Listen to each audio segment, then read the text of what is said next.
मु ज्योतिर्विद दीपक चाराजी आज आपण वास्तु त्रुटि जनित जो असुविधा रोगजात हुए से संबंध अवगत कराया यार पूर्व भाग में पूर्व दिग संबंध कही एवं पश्चिम दिगर दोष त्रुटि संबंध देखा वास्तुशास्त्र नियम अनुसार पश्चिम दिगर जो अगणा बारंडा छात पाचेरी इत्यादि रहा से सबू पूर्व तुलना उच्चा होगा उचित बारंडा हो अगणा हो जाओ एवं जो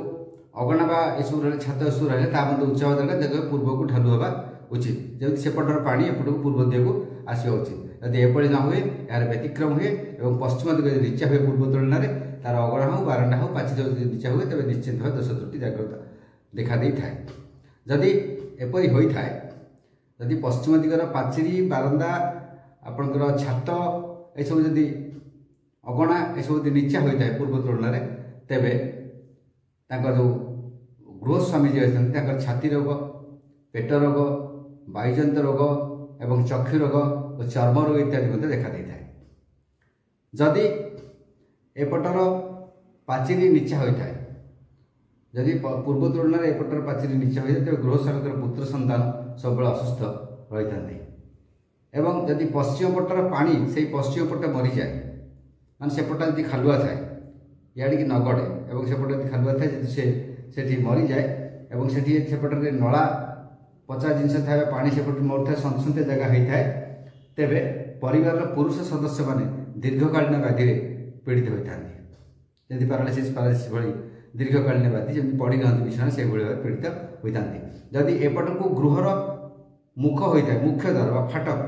जहाँ कहते गृहर फाटक गेट मेन गेट जो होता है यदि हम तेज गृहर सदस्य मैंने विभिन्न प्रकार व्याधि बहुत समय पीड़ित होता विभिन्न प्रकार इन्फेक्शन रोग ऋतुजंत रोग भाइराल जंत रोग सब लग रही है एपटर पाचेरी कांथ जदि भांगी रुचि जाए भग्न अवस्था था भांगी रुचि जाए तेरे गृहस्वामी गुप्तांग रोग होता है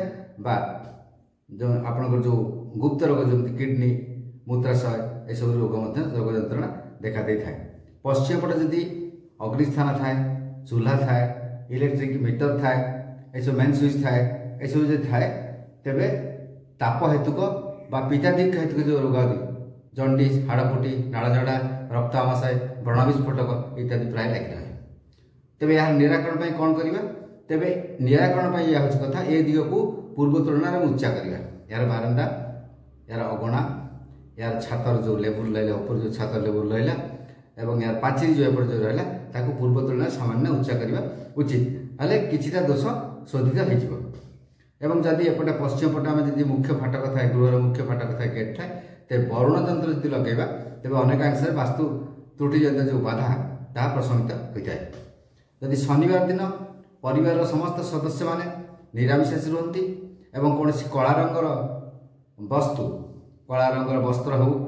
कला रंगर चपल हो कला रंगर छता हो यह कौन दरिद्र लोक मानक भिकारी मानक दान करते तेरे पश्चिम दिग जनित जो दोष थाए ताहा अनेकांश प्रशमित होता है एवं परिवार सुख शांति समृद्धि बजाय रहे। नमस्कार।